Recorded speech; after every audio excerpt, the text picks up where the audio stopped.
Hello guys, welcome to my YouTube channel. So আজকে আমি pudding বানানোর প্রিপারেশন নিচ্ছি।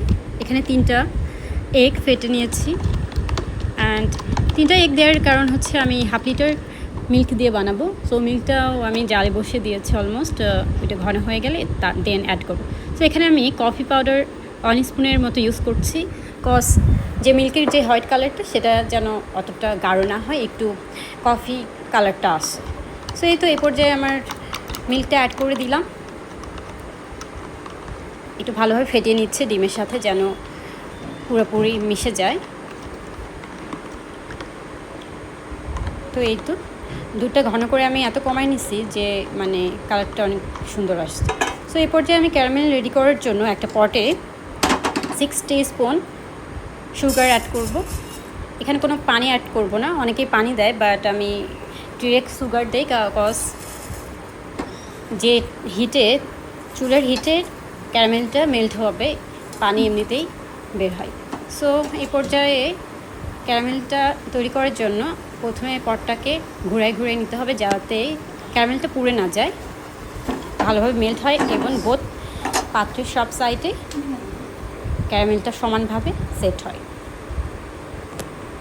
খেয়াল রাখতে হবে হিট যেন অতিরিক্ত না হয়, আবার বেশি কমও না হয়।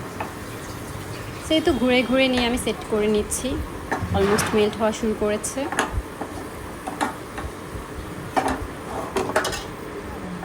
সেই তো ক্যারামেলটা আমার হয়ে গেছে অলমোস্ট।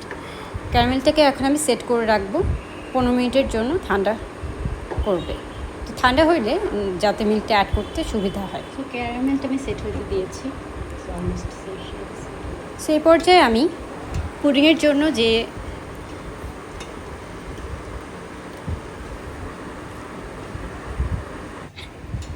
মিক্সারটা আমি করেছি সেই মিক্সারটা ঢেলে দিলাম অ্যান্ড ঢাকনাটা লেগে দিলাম। সো এখন এই পর্যায়ে প্রেশার কুকারটা আমি চুলাতে বসাই নিয়েছি এবং স্ট্যান্ডের মাপ অনুযায়ী পানিটা দিব। স্ট্যান্ডের বেশি উপরেও না আবার নিচেও না। সো আমি একদম স্ট্যান্ড ছুঁই পানিটা অ্যাড করে দিয়েছি। এখন পটটা আমি প্রেশার কুকারে দিয়ে দেবো। যেহেতু আমি প্রেশার কুকারে পুডিং বানাতে অভ্যস্ত অলমোস্ট, সো প্রেশার কুকারে আমার কাছে ইজি লাগে, একটা টাইম ব্যালেন্সিং হয়। আর প্রেশার কুকারে অনেকে 8টা দেয়, বাট আমি হচ্ছে 6 হুইসেল পর্যন্ত ওয়েট করি। 6টা হুইসেল হয়ে গেলে পুডিংটা নামাই নেব।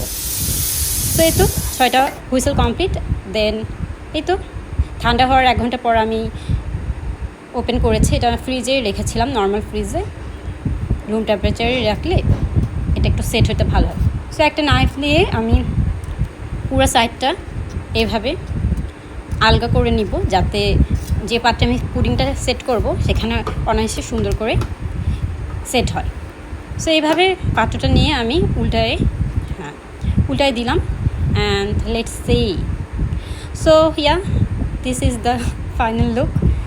এখন আমি একটু নাইফ দিয়ে কেটে দেখাচ্ছি এটার কালারটা কেমন এসেছে।